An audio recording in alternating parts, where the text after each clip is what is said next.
Hi and welcome to the second episode of iOS Only. This is Lee. I just want to say first off, thanks to everybody that subscribed and listened to the first episode. I've had a lot of good feedback.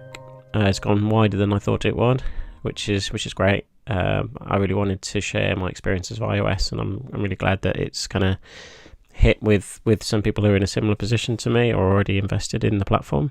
But yeah, thanks again. Thanks everybody. I really do appreciate everyone taking time out of their week. I know there's a million podcasts out there, so I really appreciate everyone listening to mine. I'm trying to keep them kind of half an hour or less, so not to take up too much of the week, because I know, like I said, there's lots of podcasts. I subscribe to a ton myself, so fitting them in is difficult, so I do really appreciate it. So for this episode, I wanted to talk about how I actually created this podcast all on iOS. So we'll go from kind of the thought and the idea, how I crafted the kind of idea and the remit of the podcast, how I've recorded it, and finally how I've uploaded it and distributed it to everybody. So let's begin.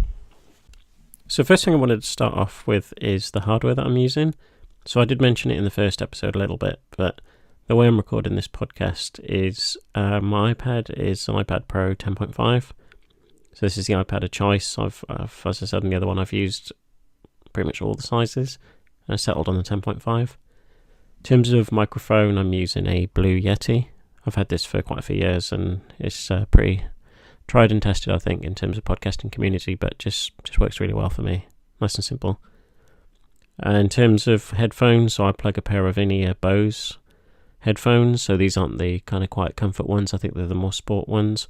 I've used them for years, over 10 years at this point. Every time one breaks, I'll buy a new model. I just really like them. And this is going in via a camera connection kit. So I bought a camera connection kit off Amazon. It wasn't the official Apple one, but it seems to be working.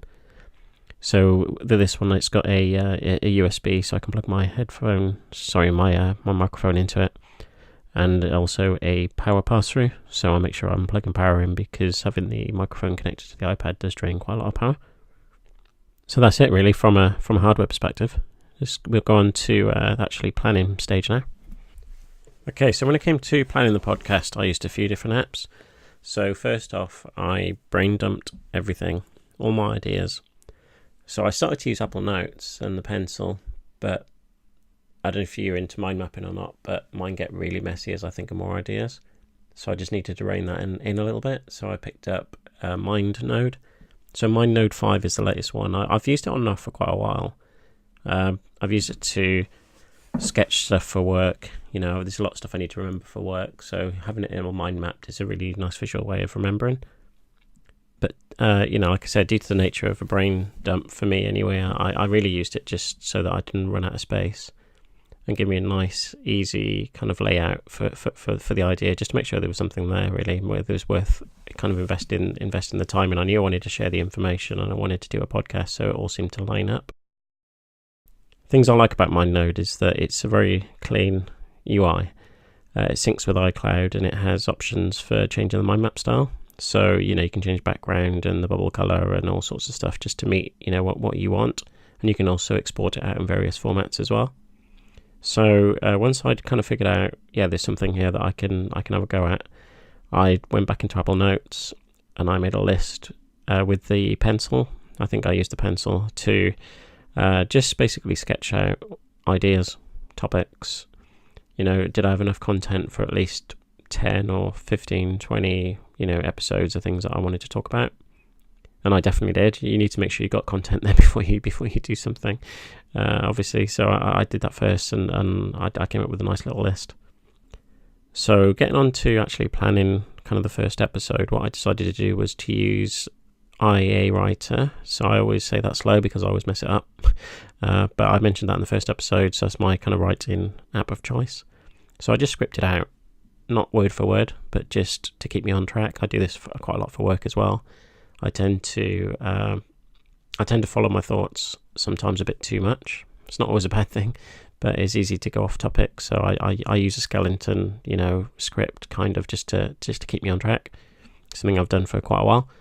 Definitely recommend it if you're someone like me that tends to tends to not rambles the wrong word, but I go off in tangents and having a bit of a script at least tends to keep me on track. So that's what I did. I sketched out a kind of an episode 1, and then used that.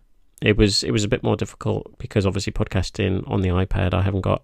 Well, I could do it. I could split screen it, but I wasn't confident with the first episode that I could do that and record properly, because I was learning to use Ferrite.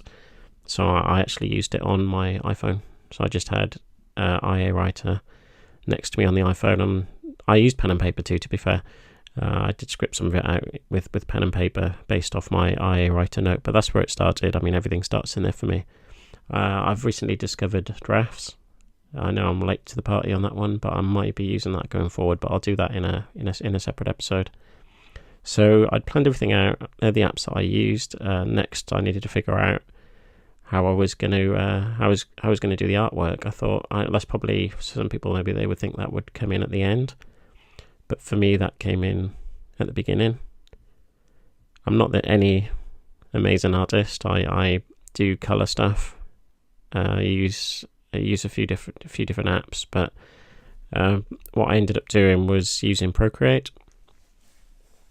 So I took Procreate.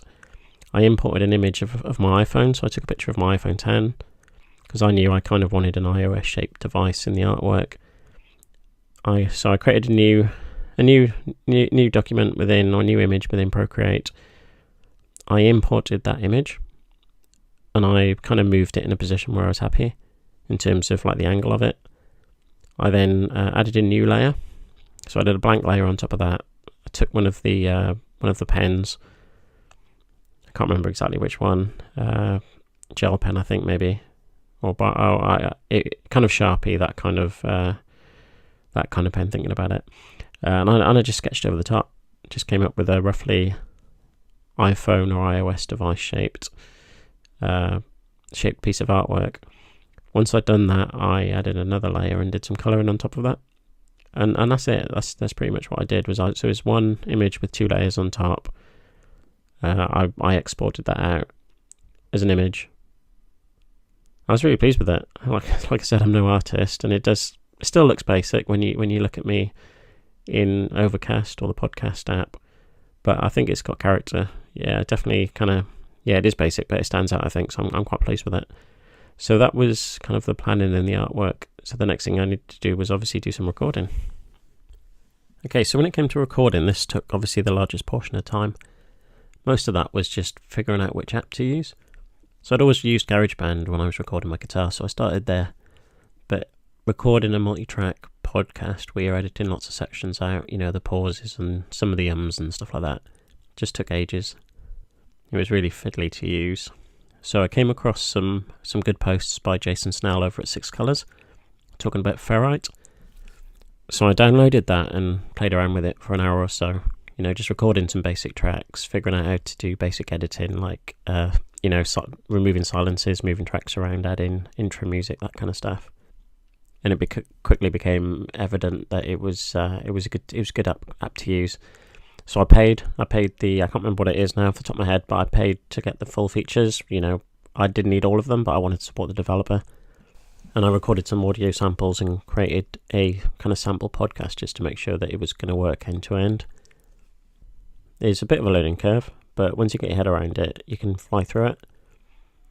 It's things like if you're editing silences out of a track, the UI is nice and clear, so you can see where that gap is, but you just simply swipe down on a track to mark it, split the track, tap on the next one, swipe again, and then you can just put those two tracks together with a ripple delete, they call it.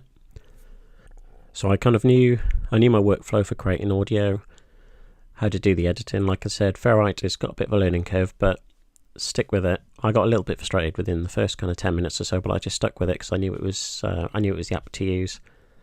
And on editing this second one, in the bit of editing I've done already, I'm way quicker than I was the first time around, so that bodes well for me sticking with it. Once I was happy with the project that I'd created, I exported it out and saved it into the Files app within iOS.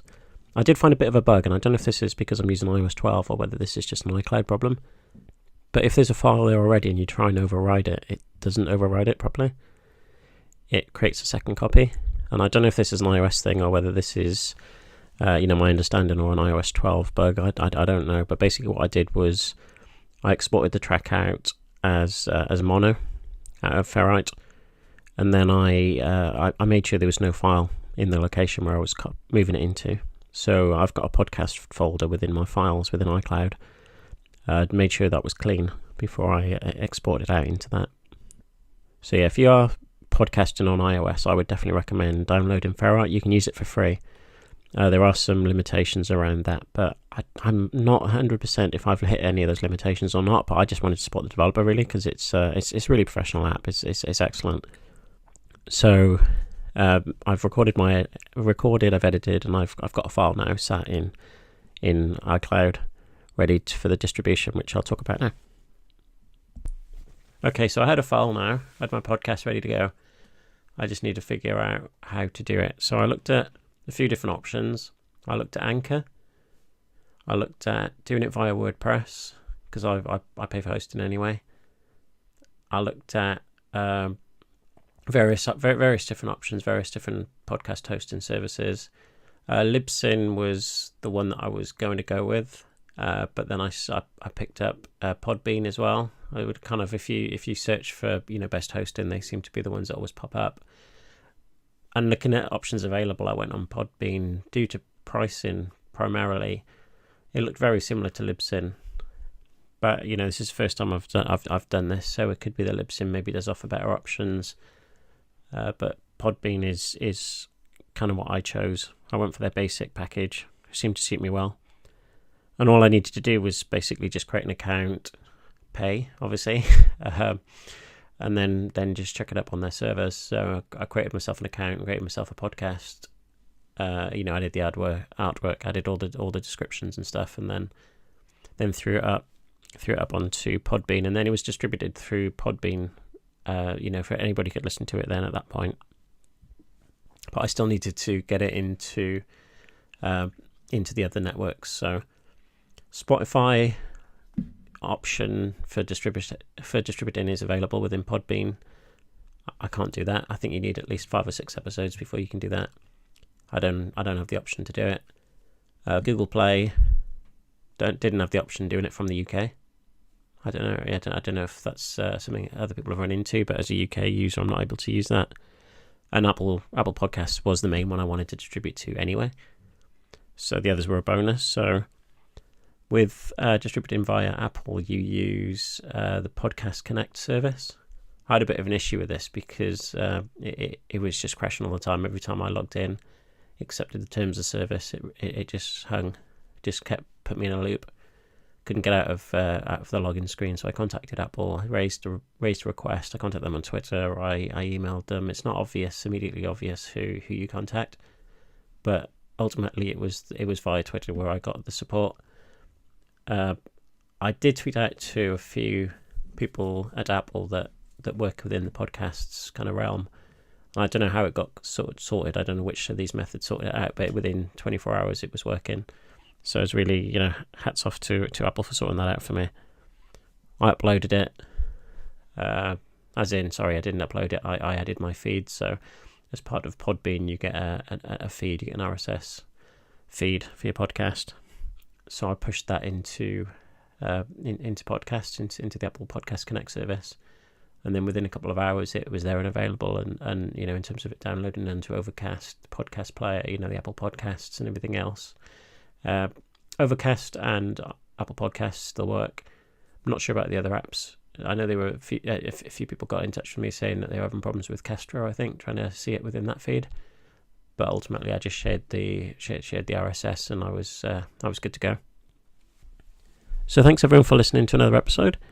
It's been really good sharing how I created this podcast on iOS. It was a bit of a learning curve, but it's been a good one. I've really enjoyed kind of getting to grips, especially with Ferrite. Again, if you want to get into podcasting on iOS, then I definitely recommend taking a look at that app. If you've got any topics, or if you've got any kind of suggestions or feedback, and I've created an email for the show, it's iosonlypodcast@gmail.com.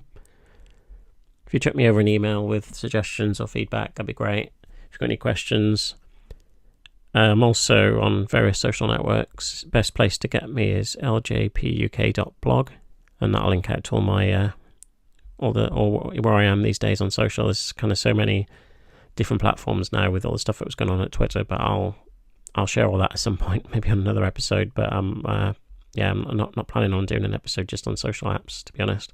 But anyway, rambling on again. Thanks again. This is Lee, and I'll speak to you in the next episode.